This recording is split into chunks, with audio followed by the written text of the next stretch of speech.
What's up, church? Hey! Welcome in. We are so glad that you have decided to link in with us this morning. If we have never met before, my name is Anna Gentry, and I get the honor to serve here on our staff team, helping lead the way for Overflow and for our intern program. And I'm here with one of our interns this morning. Yes, I'm Madeline. I'm the Overflow Online Connect intern. Oh my goodness.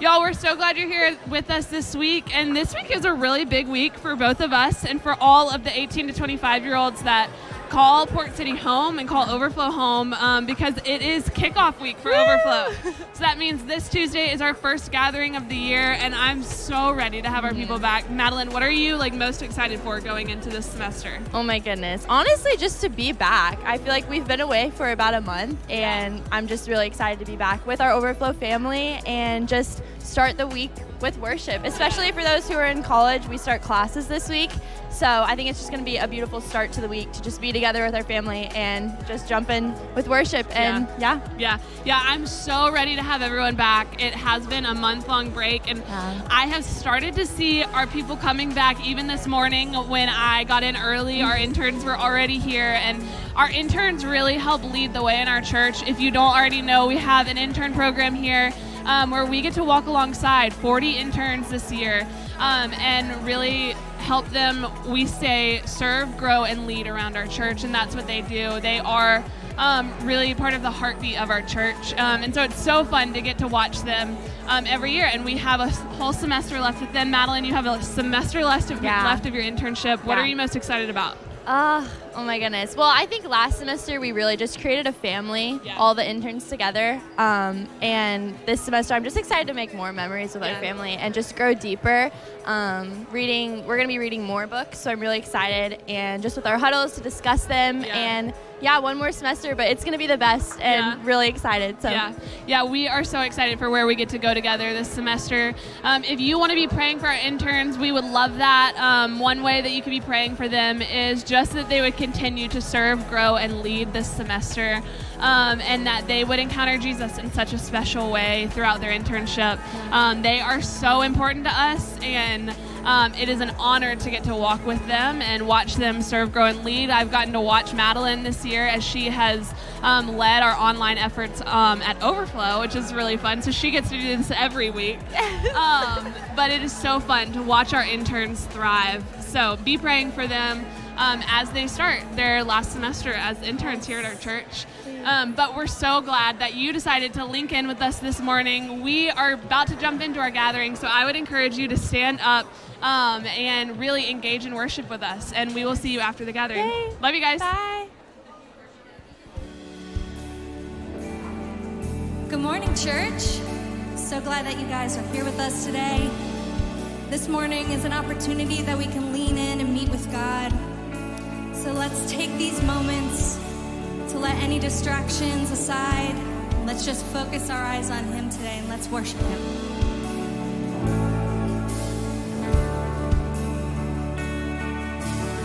Well, let's sing together. Blessed are those who run to Him, who place their hope and confidence in Jesus. He won't forsake them. Blessed are those who seek His face, who bend their knee and fix their gaze on Jesus. They won't be shaken. Come on and praise the Lord with me. Sing if you love His name. Come on and lift your voice with me. He's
Come on. Well, good morning, church. So glad that we get to be together today as a church family on this beautiful Sunday morning. If you're new around here, my name is Clay. I serve as one of the pastors here. And I just want to say welcome to church. Welcome to Port City. We're so glad that you're here. We would love to get to meet you and to connect with you in some way today. So thanks for being here. And as we just continue our time together, we're going to spend time engaging in worship, in singing, in teaching and learning, and just in community and being together. And so before we begin to sing again, let's spend some time in community, because we are a church family. We believe that church is a people, and so we're doing this together. And so let's take just a minute to meet the people around us. So turn around, meet people, give them a hug, give them a handshake, give them a high five, and we'll continue to sing.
Let's keep worshiping. Let's worship together.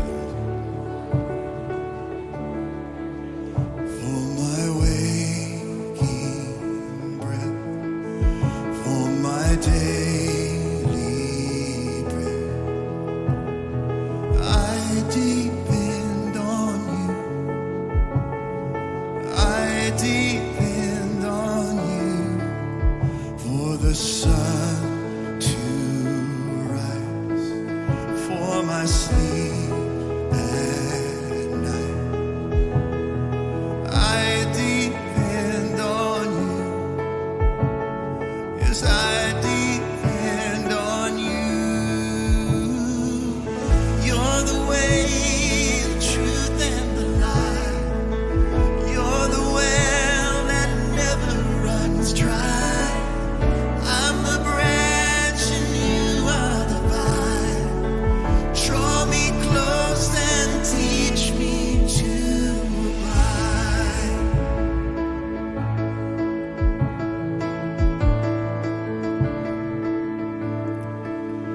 Where your spirit leads, as I'm following, I depend on you. I depend on you for the victories still in front of me. I depend on you. Yes, I depend on you. You're the way, the truth, and the light. You're the well that never runs dry. I'm the branch and you are the vine. Draw me close and teach me to abide. Be my strength, my song in the night. Be my all, my treasure, my prize. I am yours forever, you're mine. Draw me close and teach me to abide.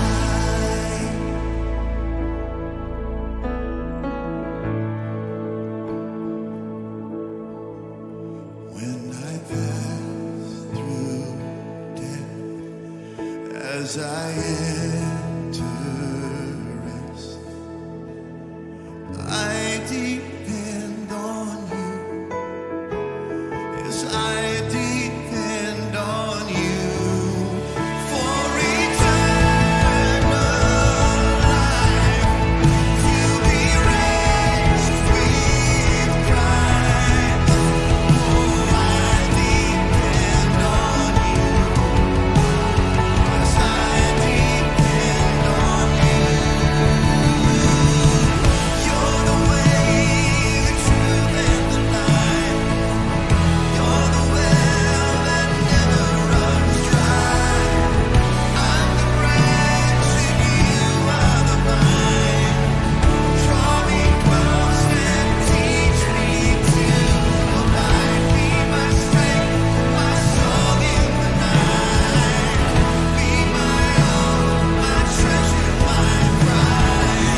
declaring that you are worthy of our praise, that you alone are worthy of all that we have, all the victories, all the battles, all the baggage, all our hopes. We lay them at your feet.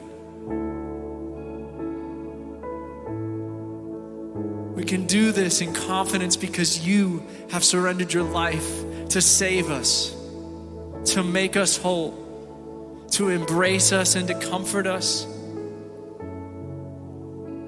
to cover us by your blood.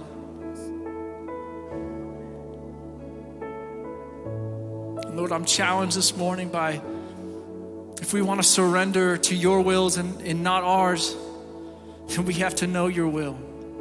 We have to be so close in relationship with you, in knowing your heart, to see your will in our life, to hear your voice. So Lord, as we surrender, would you make yourself known to us? Would you draw near? We know that you will. That's what you do, God. You're always with us. And so we thank you and we praise you and we lift up the name of Jesus in this place, the only one who's worthy. Amen. Thank you, church, for singing and worshiping with us this morning. Man, that's so good. Y'all sounded so great singing those songs of abandon and abiding and just this heartbeat of coming before God and giving him our all and finding that he actually is all that we need. I think that's such a great reminder for us today. This Sunday, near the beginning of the new year, is that God is enough. He has all that we need.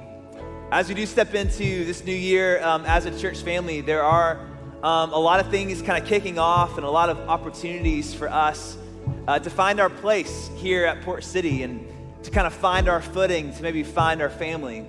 And just a couple of really great ways to stay connected to what's happening in the life of our church is number one is this monthly bulletin that we hand out every month at the beginning, and we have them available kind of all scattered around. It's a great space to see kind of all that's happening around our church in a very analog way, to be reminded. But also our Church Center app is an incredible way for us to stay connected to what's happening. It's really the hub of how we as a church can engage in the life of our church. And so if you don't yet have the Church Center app, please, we encourage you to download that. This will encourage you to download it as well. If you need any help, stop by the Connect Center before you leave today so we can help you do that. And there are 3 things that I want to highlight today that are happening, that are beginning, that are maybe a next best step for you and for me. And the first one is this, if you are new to our church, or if you are looking to get more connected or involved in our church, or maybe you're just curious about Port City Community Church, Port City 101 might be the very best next step for you. And we have a Port City 101 happening next Sunday, the 18th. It starts at 10:30, it goes through the 11 o'clock gathering, and it's an amazing space just to learn more about our church, to kind of get a sense of who we are, to meet staff members, to meet some of our key volunteers, and to meet other people just like you who are kind of trying to figure this thing out. You do a tour of the building not so that you see cool things, but that you see like, this is who we are. Like, we're just like letting you in kind of to our house. And so, man, if that's you, we would love for you to consider being a part of Port City 101. And you can sign up for that on the Church Center app and find out all the details there. We'd love for you to consider doing that and being a part of that next Sunday. The next 2 things are kickoffs. The first one is that this Tuesday night, Overflow is kicking off in this room. Overflow is our ministry. Yeah, there you go. Come on. Overflow is our ministry for 18 to 25-year-olds. So if you're a college student or you're in that age range between 18 and 25, you just got to be here this Tuesday night. And church, I just want you to know that it's amazing that on a Tuesday night, this room is literally full of 18 to 25-year-olds who are trying to walk with God, with people in their life, and it's incredible. So if that's you, be here this Tuesday. Patio opens at 7. You'll get started in this room a little bit after that. And the second kickoff is our Connect groups. This Tuesday night, on the other end of our building in what's known as Studio 3, we have our Connect groups kicking off. We have several different Connect groups, and those are spaces for you to literally connect with other people in our church, to begin to build community around the person of Jesus and to learn and to grow together. And so it's an easy space for you to begin to find your people and to begin to digging into what we're learning as a church and growing together in a community of people. And so I know I see a lot of you who are a part of Connect groups, and they're amazing. And so we would love for you to consider being a part. You can find out more information. You can sign up for them on the app, or if you need to, you just show up this Tuesday night, 6:30, down at the very other end, Studio 3, and we'll help you get connected into a Connect group this Tuesday night. And so those are some of the big things happening. I want to make sure that you know about those, that you can be participating in the life of our church. And so as we continue in our gathering time now, we're going to step into a time of giving, which is, again, a time to participate, to invest in what God is doing here, but it's also a moment, an opportunity to be formed, to practice generosity, to practice giving together. And so we'd love to invite you into that. If you regularly give on Venmo, just so you know, we've updated our Venmo information. So last week, if you tried to give in Venmo and you couldn't, we understand that. Everything's updated. We've got a new handle. You'll see that in just a moment. But that is another way that you can give. And so let's take this moment to breathe, just kind of settle in, and maybe to give, maybe for the first time, or to continue to give, or maybe to be reminded of what you've already given. And then in just a moment, our senior pastor, Mike, will come out for part 2 of our series, Whole Self. Thank you, church. Let's give together now.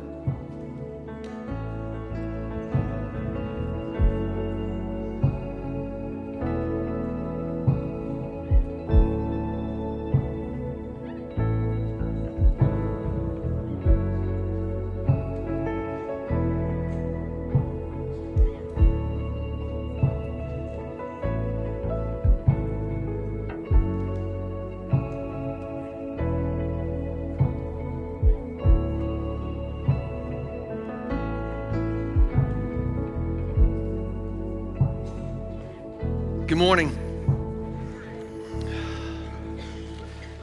As we begin today, I want to, we're continuing a series that we started last week to kick off the year called our Whole Self, or Whole Self. And today I want to talk about these places in our lives and in our world that are broken. And with this idea of what happens to them, how do we fill these places? How does God long to fill these places? And whenever you break something, like if you've ever broken a bone, the first thing you have to do is to stabilize it, right? It has to have some sense where it can begin to get in the right place, sit in the right way, and therein begin the healing process.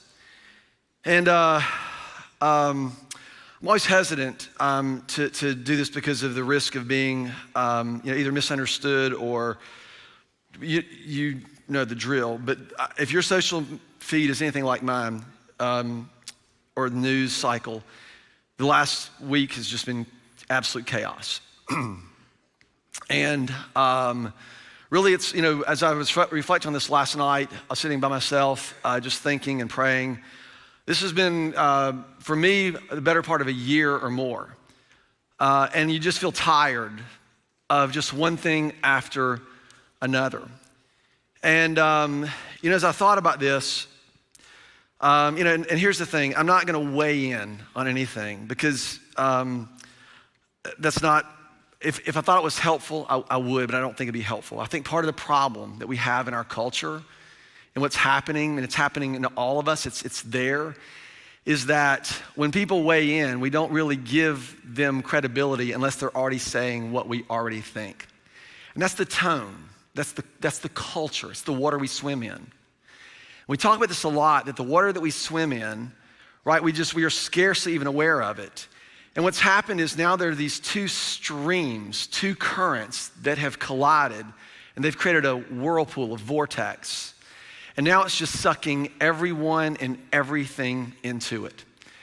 And so, my task is to be your pastor, to shepherd our congregation. And I want to invite us to get out of the vortex and to just observe, to just look and consider what it is that we see about the condition of the world in which we live.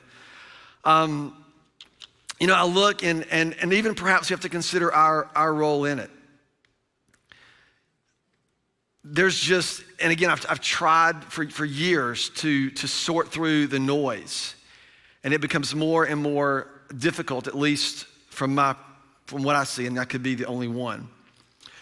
But what I do see is just constant blame and redirection and demonization and protecting our side at all cost and then doubling down in order to,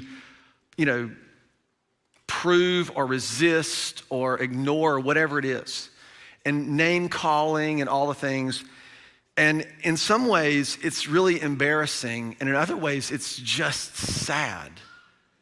This is leadership, and it's immature at best.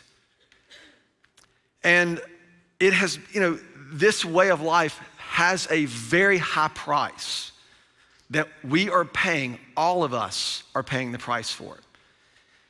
And it has become the culture of our country. I don't know if you've realized this or not. It is like the fact that what we are seeing is just, you can't hardly comprehend, because do people really do this to each other?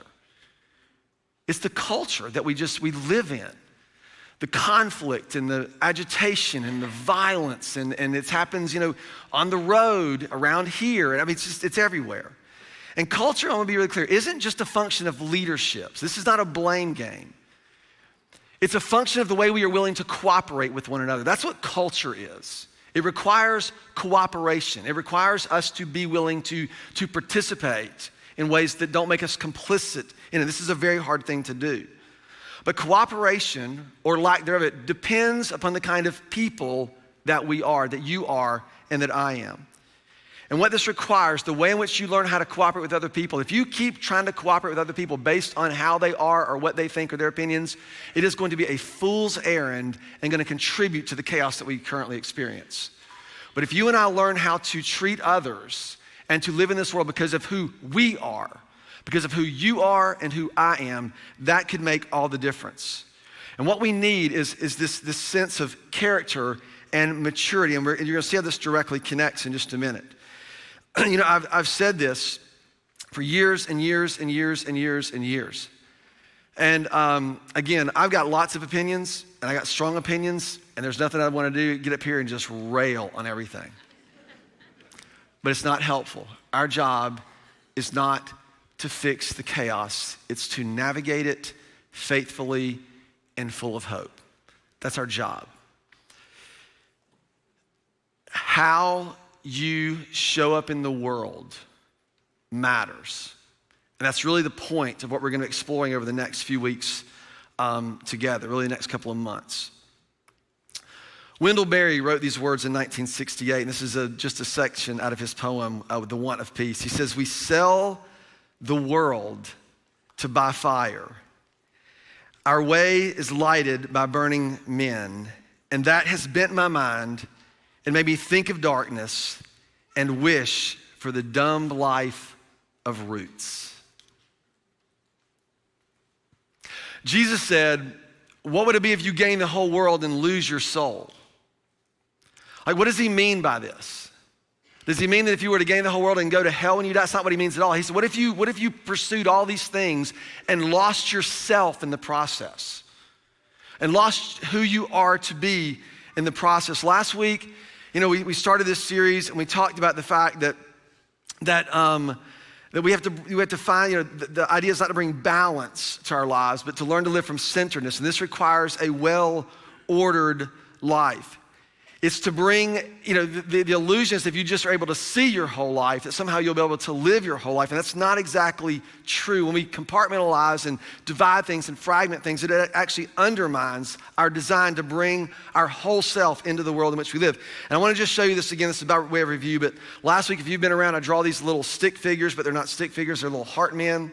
I've got actually a whole library of them. Sorry, I'm a little nervous, so my hand's a little unsteady. I draw them like this. I'm actually make it just a little bit bigger. Uh-oh, what did I just do? I just erased everything on my iPad. Perfect.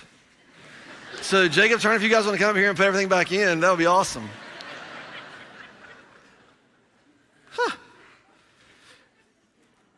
This is Jacob Turner, everybody. So I'm gonna keep going, because this first little bit will be for you. So I told you I was nervous. So here's what I mean. In ordered life, and I want to stay, we're going to talk about this for the next couple weeks, but what I mean by an ordered life is that everyone has a governing relationship. It's a governing relationship that gives you or provides for you an ordering identity, some way that you are going to show up in the world. And here's what I mean by that. By orienting identity, I mean who you and I believe that we are is how you show up in the world. Like it really comes from this source, like this deep place inside of us. When Proverbs says to guard your heart, it says to do this, but guard your heart because from it flow the well springs of all of life. Like this is where you live from. And so we need some way to orient ourselves to some reality that can withstand all the things that press upon us. And a governing relationship is the thing that drives our underlying pursuits for meaning and purpose, and the health and the stability of this relationship will be the source of freedom. It'll be the place where you find the source of freedom to show up as you are with confidence that who you are is enough to meet the demands of the reality in front of you. Psychologists for years and years call this a function of secure attachment. Right, you've heard this, attachment theory, when we have these secure attachments in our infancy, it gives rise to a sense of character and trust and all these other things. It's a governing relationship. But if this governing relationship is corroded by distrust, if there's some hesitancy or a string of question marks, it will be the source of all of your attempts to withhold and conceal, to control and to manipulate all the other relationships and endeavors that you pursue. Who you believe that you are will directly affect how you show up in the world. If, and this is what I believe about the gospel and why I believe the gospel. If we've been made by God and for God, if that's true, then you will not find meaning and purpose apart from a reconciled relationship to Him. It's not going to happen.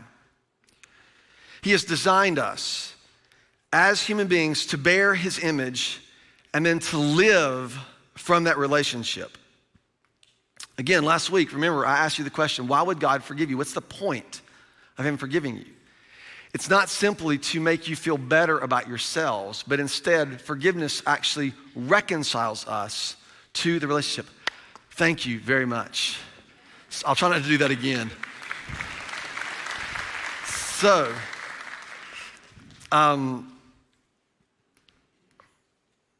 see how this works. Boom, there we go. We're back. So,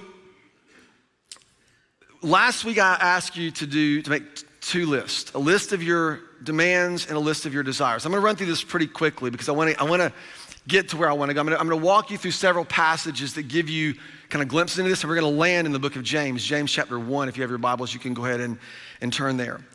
But by demands on your life, I do not mean this in any way bad at all. What I mean is that,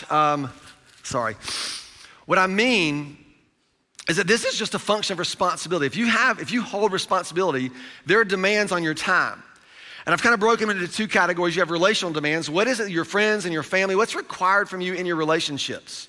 Right, all of us have struggled with someone texts you and they go, not gonna text me back. You're like, that's a demand, right? You feel that sort of sense of obligation to other people. And so we all live under this demand of like, just FYI on that task, whenever people text me, or this is just free for you, like, you don't just get to interrupt, like whatever I'm happen to be, right? You know, you can say, oh, you can wait on the text, right? If it's not your wife or your kids or something like that, you can wait. Anyway, that's another thing. So, they're relational demands. You know, and some of this depends on seasons. It depends on seasons. Like if you're in seasons where you have small kids, it's a whole different world. Like the relational demands are different. When you have kids in your home, or if there's health crises or other things, so these things require different. It's not a right or wrong. You have to decide what's demanded of you. At this season in my life, I have different demands that I did not have 5 or 10 years ago. And some of them have provided great freedom, and others of them all have been freedom, but some of them have required a lot more sort of conscientious effort and presence and attention. And the second is your vocational demands. Like this is what's required of you for your job. I'd also put in this category if you're a student, like your vocational demands include being a student. What's demanded from you? A lot of us want to get out from underneath us, but it really is learning to take responsibility for the gifts and the call and what it is that God has for you, because all of those things are going to contribute to how you show up in the world. This isn't about trying to perform, but it is becoming something about how you learn to leverage and take responsibility for the person that you have been created to be. I also would put in this, your trajectory of career and your dreams and ambitions also go in vocational demands. You're not going to do anything or dream anything or build anything without effort. And that's going to require a demand. Every demand doesn't have to be something that someone has placed on you. It can simply be things that you believe God has asked you or called you to do. So that was list one. And list two is our desires. And our desires are much harder to pin down, really, because they typically get to be our wish list. I want a new car, I want a new house, I want a new boat. These are all the things that I desire. And what happens to us, particularly in this world, because we are so just, our attention is just pulled and exploited at every turn.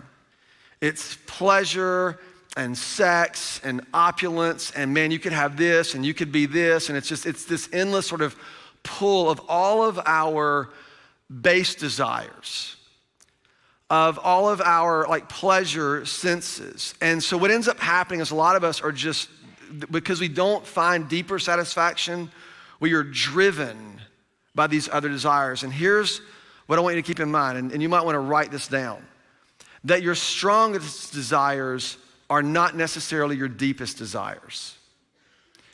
Like there's the limbic brain and the reptile brain, as they call it, all these things have play into how our bodies act in the world. In a culture of sort of hyper-sexualization, you would think if you read the headlines that the single greatest desire for human beings is sex, and it's like it has crushed a whole lot of people and a whole lot of things. And so and it's perhaps one of the strongest desires, but it's not the deepest. And so how are we going to arrange or order our lives accordingly, right? Ephesians, Paul writes it like this. And again, this is just so you can see how it's written. Paul says, you were taught with regard to this former way of life. In other words, when you were governed by one thing, it was this way, and now you've been taught in a different way to put off your old self. So to forgo some things. It would actually talk about that old self being crucified or, dying to self. That's the idea. But it's being corrupted by what? Deceitful desires. It's luring you to think that the things you're chasing are actually the things that you want. And he says you're to be made in this new attitude where? In your mind. So it starts with this way of thinking. And to put on the new self, created to be like God, to bear his image in true righteousness and in holiness. And I ask this all the time, but do you have a vision for what it looks like to live in true righteousness? And you've got to get out of your head this idea that means you're supposed to be morally superior or perfect. Do you need to be moral? Yeah, being moral is like basic human behavior. It is interesting, the 10 Commandments, people elevate the 10 Commandments as if you get the 10 Commandments right, it's, don't kill each other. That's a tough one, right? I mean, this is not like the hallmark of high character. It's like the low bar of being human. And so true righteousness might just be this idea that we would once again learn to live in this governing relationship that provides a kind of secure attachment for our souls. What if that were true? And holiness is that our lives are actually available for what the implications of that relationship might mean. This isn't just pure religious sort of, let's go to church, let's do this. This is about how we arrange and order our lives. And one of my favorite proverbs, it says, hope deferred makes the heart sick.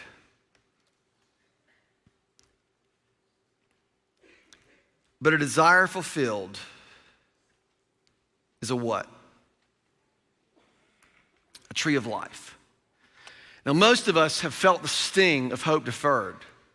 You wanted the promotion, right? You wanted the job. You thought this relationship was going to work. You thought this thing was going to happen, and it didn't. And you're like, I'm sick over this. And what we tend to think then is that getting what you want is a tree of life. That is not what this proverb is talking about. It's actually having the things that are deep within us met and fulfilled.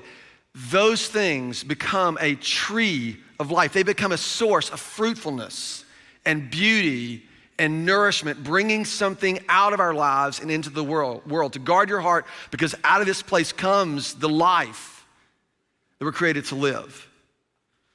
So, at the risk of oversimplification, I've identified two desires: the desire for security and the desire for significance. Those two things. Security includes the desire for stability and acceptance, right? It's sort of relational in that sense. It's for us to live safely within the care of other people and safely within the care of the places that we live. And in that, we want to be free from anything that undermines our own sense of security. And so what we do is we build ways to protect ourselves. I'll leave it there for now. And this desire for significance. We have been created, you have been created for meaning and for purpose and to contribute something. And we are terrified that somehow our lives won't matter.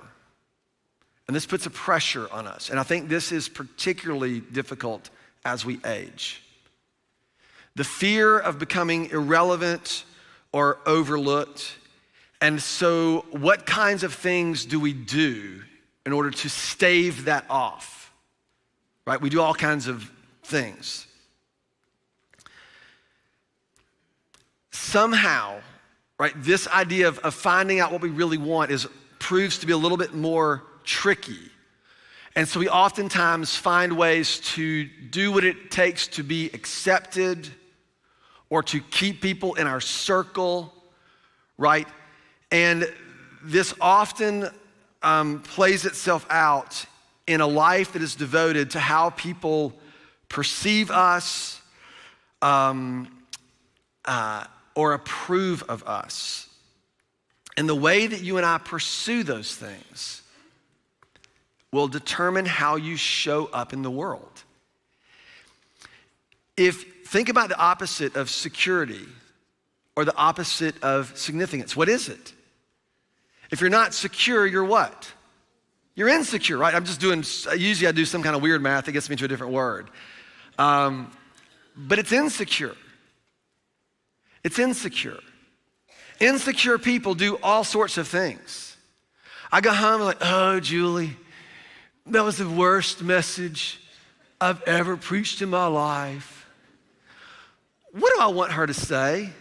Yes, you're right. It was. No, what am I doing? What am I doing? I'm manipulating her out of my own insecurity. Like we do this all the time. We do things to keep people from asking us questions or questioning our decisions. We couch everything and qualify to prevent anything from going awry or from threatening our own sense of security or insignificance. We inject ourselves into anything and make sure that we will never, ever, ever. This is honestly one of the hardest things about the season of life that I'm in as I start to look and our leadership gets better and better and better at all the different levels in our church. And we have been working on this for 5 years, or really longer, but acutely for the last 5. And I realize that sometimes I'll come in, Richie and I, this is a free, we have time for this, I guess.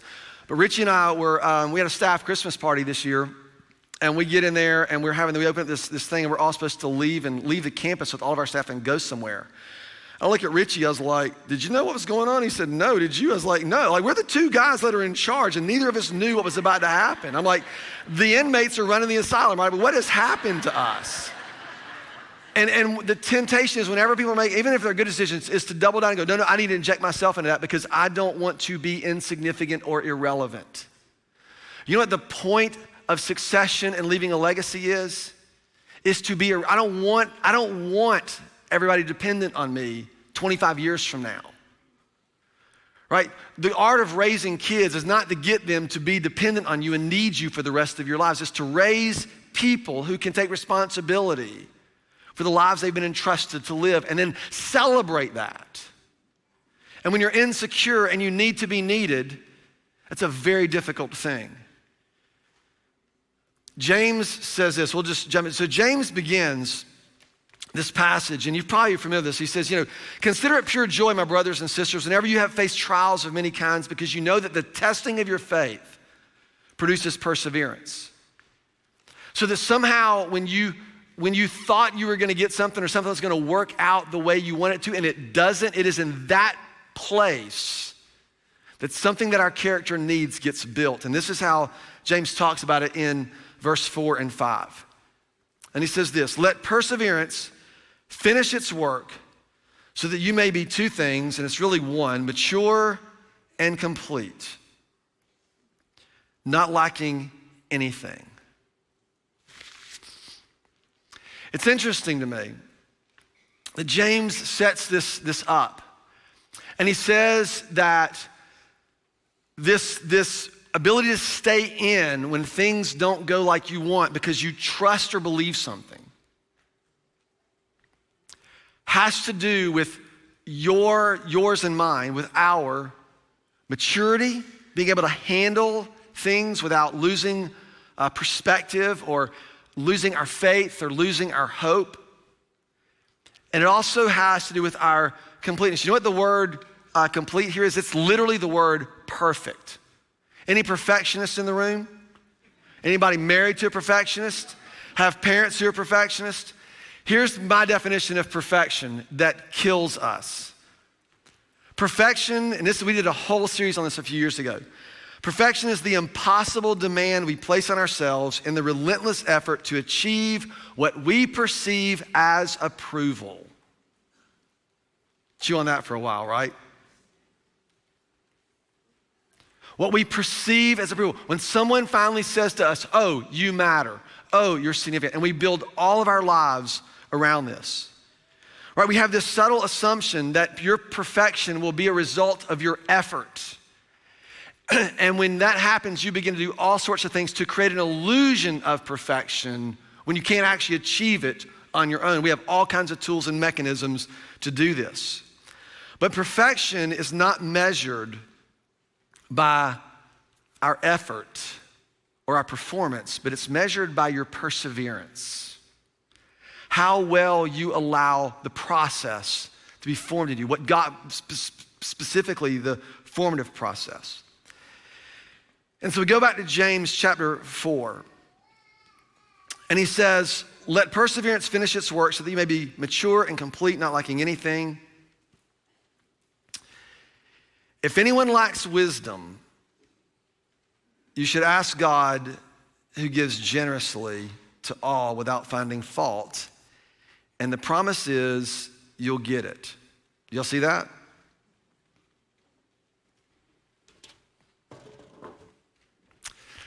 I'm thinking, do you notice what just happened? There was a switch. Something shifted. Did you see it? Let perseverance finish its work, because this is what's going to bring you maturity and perfection. If you lack wisdom, ask. If you're not perfect and you lack stuff, what are you supposed to ask for? The things that you're missing, the things that are keeping you from this thing that you want. And he's like, yeah, what is it? It's wisdom. So this is the connection. Like we still read the Bible like this, and we still approach God like this. We think that wisdom is instruction or sage advice, and it's not. Wisdom is a way in which we live. What you're asking God for is not, can you give me 3 bullet points that I can make my life work better, which is what most of us end up thinking this is about. And so he says, God, can you give me a way of life that I can arrange my world around to experience, to stay in, and to not quit or to not stop short? Do you see the difference? How many times have you prayed and asked God for something, or you have this timeline and you're like, he hasn't done it this time, I'm gonna take matters into my own hand. And we just stop short. And it's when this begins to unravel in our lives, we then withhold anything from anybody that might reveal something about us that we don't want them to know or find out. And this undermines, when you are withholding of yourself and who you really are, you are undermining every relationship and you are corroding every pursuit. Because you can't even succeed well. Do you know why? Because you're trying to prove something to someone else for something else. You're not contributing, you're proving, and that's a different model of life. To offer ourselves, to bring ourselves. I've known people who, left one company and started another company, and their whole drive was to basically beat the company that they just left. And you're leading by vendetta. And it's never enough. It makes the heart sick. Let me keep reading because it gets better. So when you ask, we're asking God for wisdom. God, can you give me this way of life? When you ask, this gets rough. You what? You must believe and not doubt. But you doubt, right? Don't you? Nobody does. You're like, God, I want this, and then you like, is it really gonna, is this, I don't understand, I can't figure this out, it doesn't seem like it's gonna make sense, whatever it might be. Because the one who doubts is like the wave of the sea, is blown around, and that person should never expect to receive anything from the Lord. And such a person is double-minded, and they are unstable in all they do. And we're just gonna stop there for today, right? We'll just all feel better about ourselves. Like, what is this? Like, this is our approach. Like, we believe, what I want, this inner desire, is I want for this to hold me. I want it to hold me. And I can look at it and go, yep, legs are stable, and I got all these facts in my mind. Stable, feels solid, not going anywhere.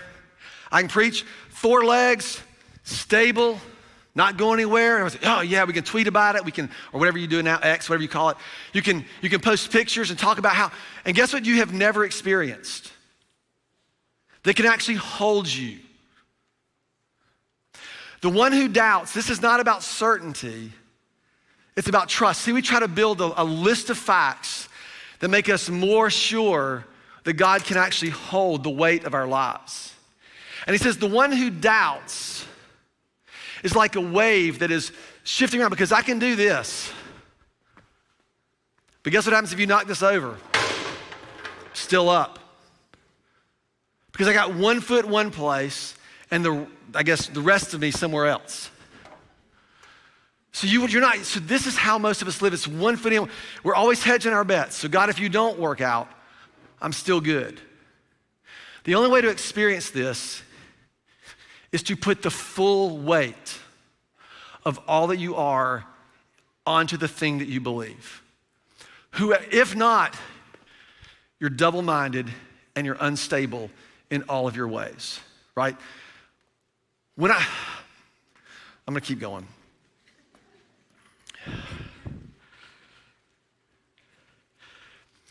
For some of us, and again, I want you to consider the things that you withhold from other people for sure.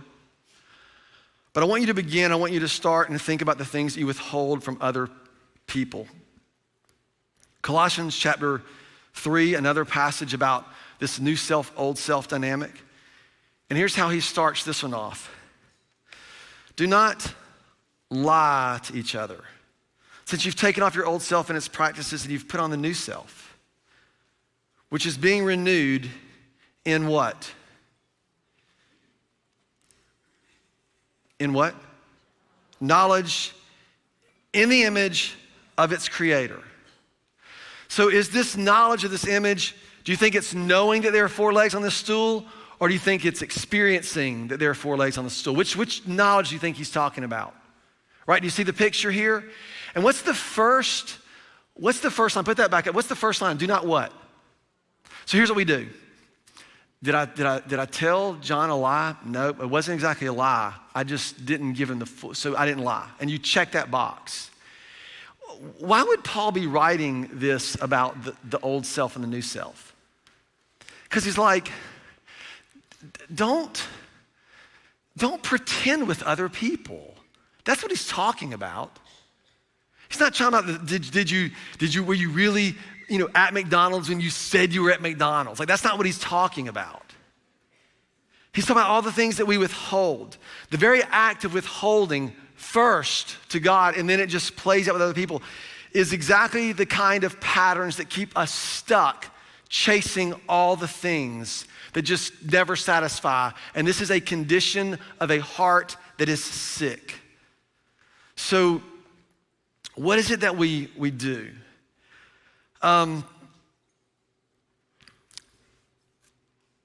The problem I think that we face in this world today is that we can create false security for ourselves, and we can create the perception of significance for ourselves. The number one job pursuit of the next generation is to be an influencer, which is fine.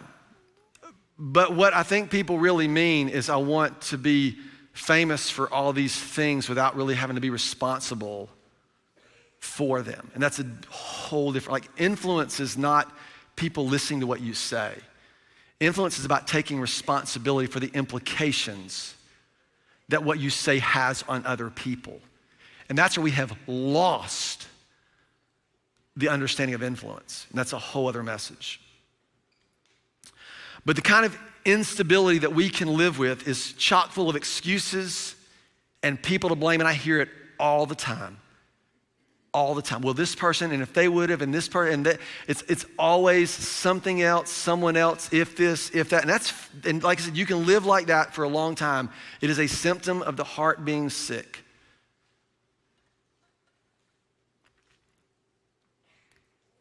We create these sort of fragmented conditions that serve as a form of self-protection or even blissful ignorance. And this provides us with an illusion of security. It's funny that psychologists and neuroscience is actually kind of saying what we said years ago, that familiar misery is better than uncertain hope for most people. Because our brains, our physiological brains, treat uncertainty like a threat. And we go, let's figure this out. And what I want to submit to you and kind of point our time towards is that and we're going to talk more about significance next week, but security is not in how well you can shore up your life. Security is first and foremost relational. And it begins in all the subtle moments of learning to trust the governing relationship that can actually sustain you. You know, it's interesting. Having had kids and now having grandkids, it's really fun. I'll take, when our kids are small, and even now with like the grandkids, they get to this age where they can kind of like do things. And there's a game they like to play where they'll sit in your lap and they want you to fling them backwards. And they fall in their head falls into your hand, and then you pick them back up, and and you fling them back, and she will sit there and she'll just fling herself. I'm like, I don't think you understand. She says, I do understand. I understand that I can trust you, and I can fling. And they call this, right, attachment. What is it? It's trust. It's building trust. I am safe in this relationship. And guess what it translates into? You have to tell your kids that every person is not as safe as their parents are, right? You have to teach them some stranger danger, right? Because if they think they're safe with you, they're gonna think, oh, they're safe with everybody. It builds something in us that affects how we show up in the world. Now, we need wisdom, right? That's what we're asking for, wisdom. But this is not a free-for-all. So it requires discernment, wisdom. We're going to talk more about that. But the first thing I want to acknowledge is that what you and I first and foremost need is the security of a relationship that can actually support the full weight of your life, of your longings and your desires, which includes your disappointments. And safe relationships require deep trust, not an impenetrable fortress. And that's how some of us have learned to live. Proverbs chapter 9, verse 10. The fear of the Lord is the beginning of wisdom. A lot of us read this and think, this isn't about being afraid or terrified. It's about seeing God as God. You know, I've seen t-shirts like Jesus is my homeboy. Like, he's not your homeboy. God is not the big man upstairs. He is the creator of the universe. He is God. He is unlike anything that we can fathom, and it's marvelous, and it's beautiful, and it's terrifyingly so. It is in seeing God as he is, which is, at least from my perspective, is at best incomplete. Like we're just glimpsing. But the fear of the Lord is the beginning of wisdom.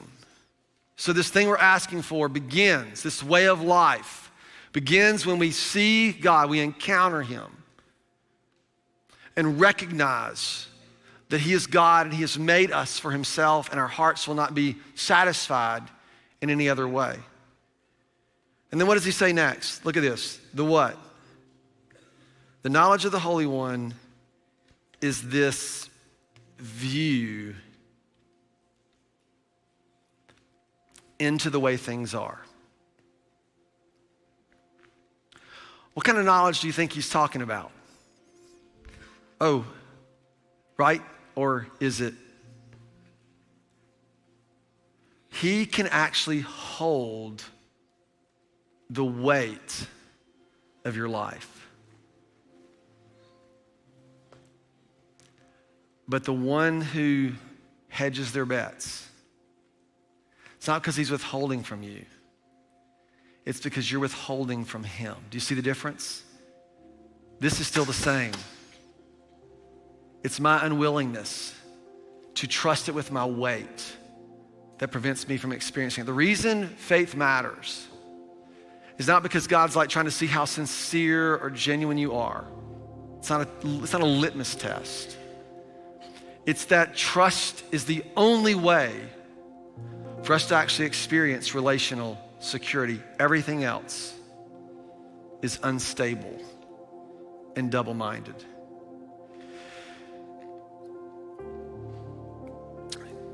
God's love for you, and I want you to hear this, is forming you into, if we allow, into the kind of person that he has intended for you to be.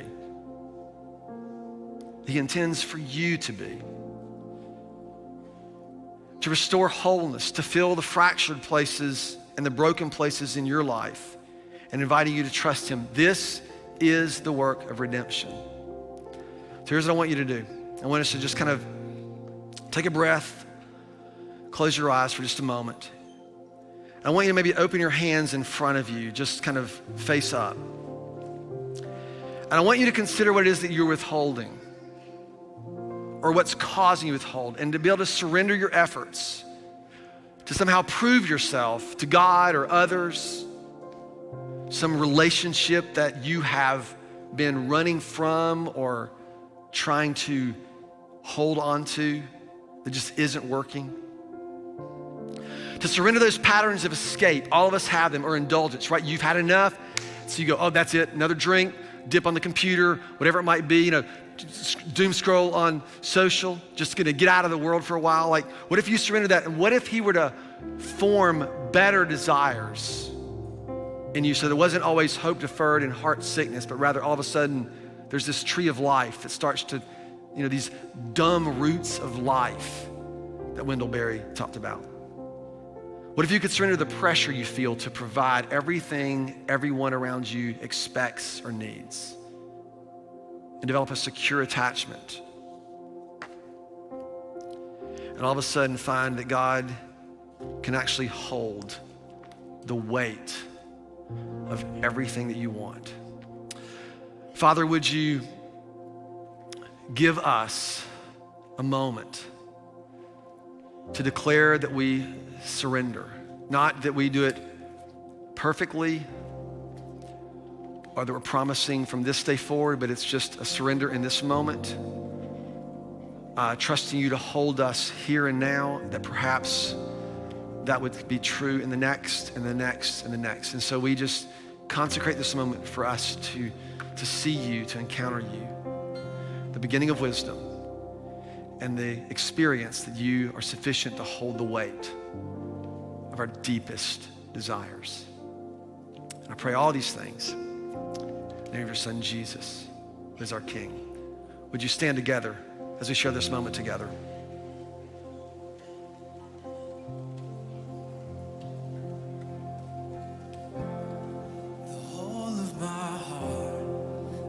Of my soul, each phase of my life, its breath in my lungs, consider it yours, Lord. Consider it yours, Lord. The failures I hide, the victories I don't, the battles I fight, each crown that I hold, consider it yours, Lord. Consider it yours, Lord. All the glory forever, the grave that you won, the praise of the heavens, the kingdom to come. Consider it yours, Lord. Consider it yours.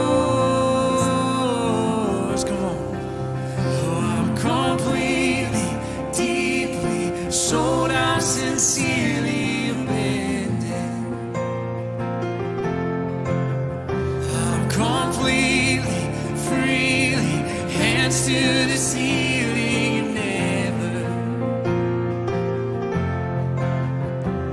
My one life endeavor to match your surrender. To me, but not my will, but yours.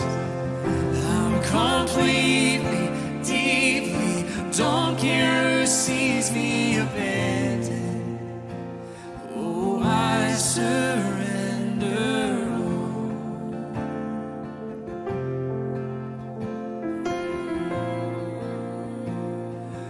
I surrender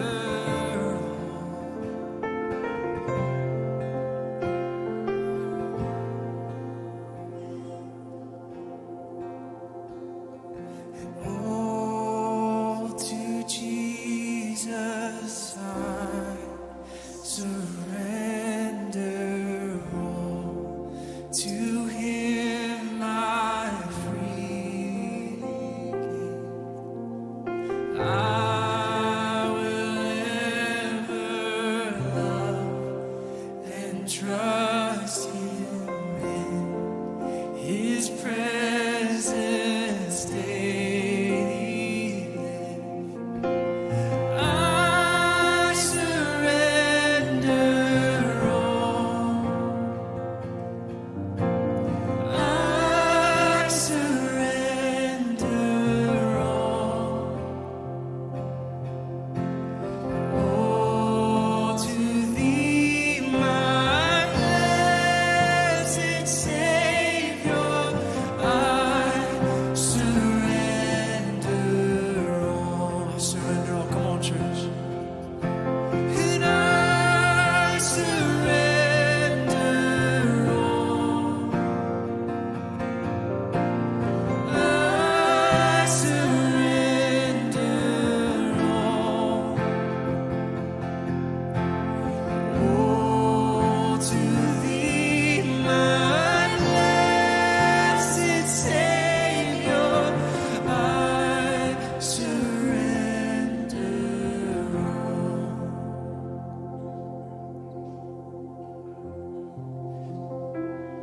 think that's a beautiful, really beautiful song, really powerful message for us to consider today. And I would just pose the question, what are you withholding from God that's actually preventing you from knowing the love of God? And what if we recognize that the things that we're withholding, God already knows and God already loves you? And so the invitation of God is just to come, to bring our all, to let him love every bit of us. And yes, to challenge and to form and to shape the places in our lives that are malformed, the deceitful desires that are leading us to chase things that will never satisfy. And God's saying, I've got an offer for you. It is an abundant life. It is to be fully known and fully loved. So that's how we can live and enter this world. God, would you just let that settle on us? Your invitation, your promise. And would we experientially know you? Would we come to experientially know you in ways that form and shape us, but also that completely fill us up? God, let us surrender all and find you to be all that we need. God, we love you. We praise you. We pray also in Jesus' name. Amen. Amen. Church, I'm glad that you are in church today. Thanks for being here. Don't forget, we've got Port City 101 next week, and we can help you kind of find your next steps to the church. And we've got a Connect group kicking off Tuesday night, 6:30 down in Studio 3. We'd love to see you there. Thanks for being here. Go and be the church, everybody. Bye. Hey, church. Thank y'all so much for joining us today. What a sweet day to be together and be family. Madeline, what did you take away from today? I think the last song was so beautiful and just really tied everything up good. But I think just really not doubting the Lord and being so confident in who you are, and that is through knowing who Jesus is. So I think I just really needed a reminder of that. Yeah, that's so good. Yeah, worship was so sweet. And just so sweet to finish that way of I surrender all and declaring that to the Lord was really sweet. So again, thank y'all for joining. We would love to connect with you, to know your story and just be able to be friends with you, so and pray for you. So if you would be interested in that, go to portcity.church/online, and someone from our team is going to reach out. And yeah, thank you for joining us, and we'll see you back here next Sunday. And Tuesday. Yeah, and Tuesday. If you are 18 to 25 and really looking for a community or looking for a teaching to learn from, I would encourage you to join us online this Tuesday. At 7:35. Love you guys.